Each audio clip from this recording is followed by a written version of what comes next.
Dan jangan lupa untuk subscribe YouTube channel Metro TV News dan juga nyalakan notifikasinya. Pemirsa, pemerintah sudah memutuskan gelaran pemilihan kepala daerah Pilkada serentak 2020 tetap akan digelar. Walaupun di tengah pandemi, sejumlah aturan sudah disiapkan, terutama terkait dengan protokol kesehatan. Lalu apa saja yang harus diperhatikan peserta pemilu, terutama masyarakatnya? Cek faktanya akan disampaikan oleh Dade Salampesi dalam segmen Fact Check berikut ini. Silakan Dade. Ya, Vera dan juga pemirsa, Pilkada serentak tahun 2020 sempat ditunda namun akhirnya diputuskan untuk tetap digelar di tahun 2020 ini, tepatnya pada bulan Desember di akhir tahun nanti. 270 daerah akan mengikuti gelaran Pilkada di tengah pandemi COVID-19.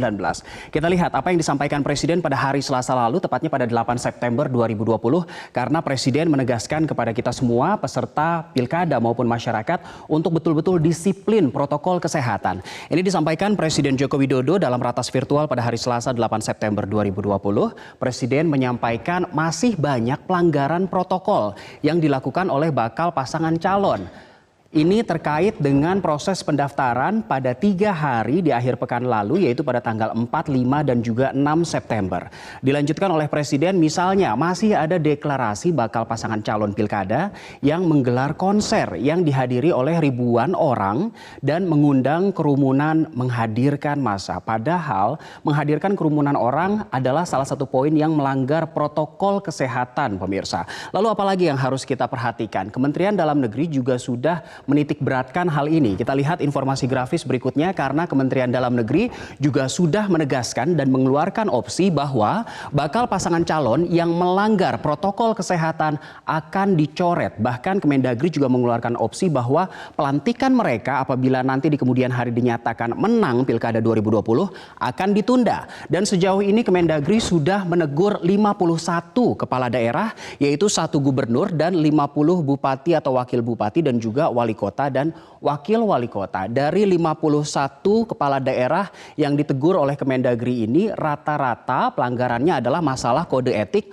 politisasi bansos di tengah pandemi COVID-19, dan lagi-lagi melanggar protokol kesehatan.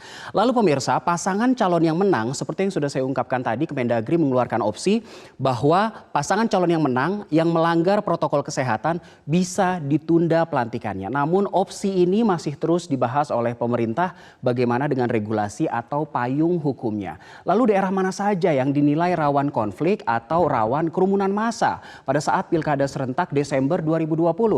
Polri sudah melakukan pemetaan dalam informasi grafis yang satu ini. Ini adalah pemetaan atau indeks potensi kerawanan pemilihan serentak 2020 yang dilakukan oleh Polri pada Oktober 2019. Artinya memang sebelum pandemi COVID-19 ada di Indonesia, bahkan di dunia. 4 provinsi dengan gelaran pilkada paling rawan dinilai oleh Polri adalah Sulawesi Tengah dengan skor 55,72, lalu masih di Sulawesi, yang kedua ada Sulawesi Utara, lalu berurutan nomor 3 ada Kalimantan Selatan, dan ternyata di urutan keempat ada Provinsi Kepulauan Riau.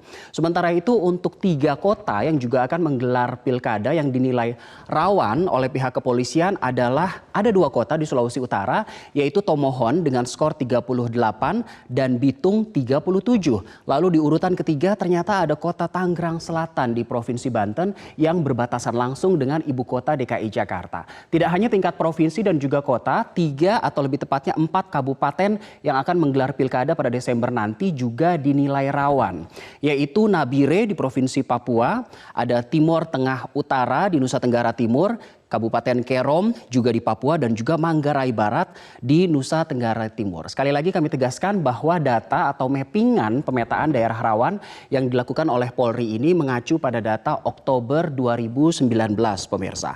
Lalu sebenarnya terkait dengan regulasi, sudah ada sejumlah regulasi yang disiapkan untuk pemerintah agar gelaran Pilkada 2020 ini bisa tetap sehat, pemirsa. Kita lihat informasi grafis berikutnya, yaitu berdasarkan kepada peraturan yang dibuat secara khusus agar pilkada serentak ini bisa digelar dengan sehat di tengah pandemi. Dasar hukumnya ada di PKPU nomor 6 tahun 2020. Yang pertama kita lihat dulu PKPU nomor 10 tahun 2020, tepatnya di pasal 50A. Ini mengatur proses sebelum pra pendaftaran akhir, yang artinya sebelum pendaftaran pada akhir pekan lalu. Kewajiban melakukan real time PCR untuk Bapaslon ini sudah kita lewati. Lalu di PKPU nomor 6 tahun 2020 di pasal 49 pada tahap pendaftaran tidak ada iring-iringan, ini juga sudah berhasil kita lewati walaupun masih banyak pelanggaran. Lalu masih di PKPU nomor 6 tahun 2020 pasal 58 pemeriksaan kesehatan para Bapaslon ini akan kita jalani pada tanggal 4 hingga 11 September 2020 dan nantinya jika ada Bapaslon entah itu calon gubernur, calon wali kota, calon wakil wali kota, calon bupati maupun wakil bupati diketahui menderita COVID-19 maka mereka tidak bisa melanjutkan pemeriksaan kesehatan ini hingga mereka dinyatakan sembuh lalu melakukan tes kesehatan lagi. Informasi grafis berikutnya masih soal PKPU nomor 6 tahun 2020 pemirsa terkait dengan masa kampanye yang akan kita hadapi masih beberapa bulan lagi. Di pasal 58 dijelaskan bahwa kampanye di tengah pandemi COVID-19 ini hanya boleh digelar di ruangan tertutup. Lalu peserta maksimalnya 50 orang dan wajib menjaga jarak minimal 1 meter serta kampanye juga boleh dilakukan secara daring untuk menjangkau orang-orang yang tidak bisa hadir di ruangan tersebut. Masih di PKPU nomor 6 tahun 2020 pasal 63 mengatur tentang rapat umum dengan peserta maksimal 100 orang. Ini berbeda antara rapat umum dengan kampanye. Lalu di pasal 59 ini terkait dengan debat publik. Harus digelar di tempat tertutup dalam studio lembaga penyiaran publik ataupun swasta. Dan yang tidak kalah penting, undangan maksimal yang boleh hadir di dalam ruangan debat publik tersebut maksimal 50 orang untuk semua Bapaslon, pemirsa. Lalu pemirsa kita lihat juga bagaimana data pelanggaran terkait dengan proses pendaftaran pada tanggal 4, 5, dan juga 6 September 2020 yang dirilis oleh Bawaslu dalam informasi grafis berikutnya. Karena ternyata dalam proses pendaftaran saja pada 3 hari lalu atau lebih tepatnya pada 3 hari di akhir pekan lalu 4, 5, dan 6 September sudah ada 243 pelanggaran. Padahal bisa dikatakan kita baru saja memulai proses pilkada di tengah pandemi ini tapi sudah ada 243 pelanggaran. Di hari pertama ada 141 pelanggaran dan di hari kedua 102 pelanggaran. Artinya 243 pelanggaran hanya 2 hari saja. Padahal proses pendaftaran berlangsung 3 hari. Artinya lebih dari 243 dugaan pelanggaran, pemirsa. Kita lihat dasar hukum yang membuat masyarakat pelanggar protokol kesehatan saat pilkada serentak bisa dijerat hukum bahkan pidana, pemirsa. Dalam informasi yang grafis ini ada undang-undang yang bisa dipakai untuk menjerat masyarakat yang melanggar protokol kesehatan saat gelaran pilkada. Yang pertama ada Undang-Undang nomor 4 tahun 1984. Ini undang-undang yang sudah cukup lama begitu tentang wabah penyakit menular. Pasal 14 ayat 1 disebutkan pidana penjara paling lama 1 tahun dan atau denda paling tinggi 1 juta rupiah apabila masyarakat yang berkerumun dibubarkan namun tidak mau membubarkan diri. Di ayat kedua pidana kurungan paling lama 6 bulan dan atau denda paling tinggi 500 juta rupiah.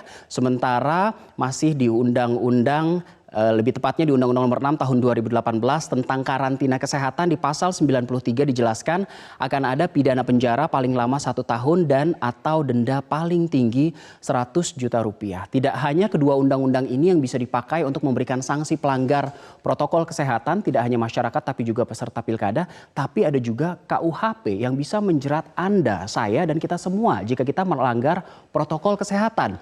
Dalam KUHP pasal 218 kita baca bersama tidak segera pergi setelah diperintahkan 3 kali oleh petugas saat berkerumun, maka Anda bisa dipenjara paling lama 4 bulan dan 2 minggu. Pasal 218 KUHP, apabila petugas sudah memerintahkan kerumunan untuk membubarkan diri 3 kali, pelanggarnya bisa dipidana penjara paling lama 4 bulan 2 minggu. Yang lebih parah lagi pemirsa, masih di KUHP pasal 212 apabila kerumunan melawan pejabat yang menjalankan tugas yang sah dengan kekerasan atau bahkan sekedar ancaman, maka pidana penjara paling lama 1 tahun 4 bulan.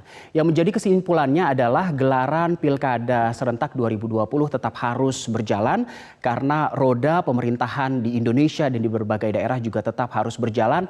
Regulasi yang ada sudah ada, bagaimana tinggal penegakan hukumnya dan satu kata kunci lagi, yaitu ketaatan kita, ketaatan masyarakat untuk menerapkan protokol kesehatan. Saya kembalikan ke Vera. Baik, terima kasih Dade Salampesi atas pemaparan Anda dalam segmen Fact Check.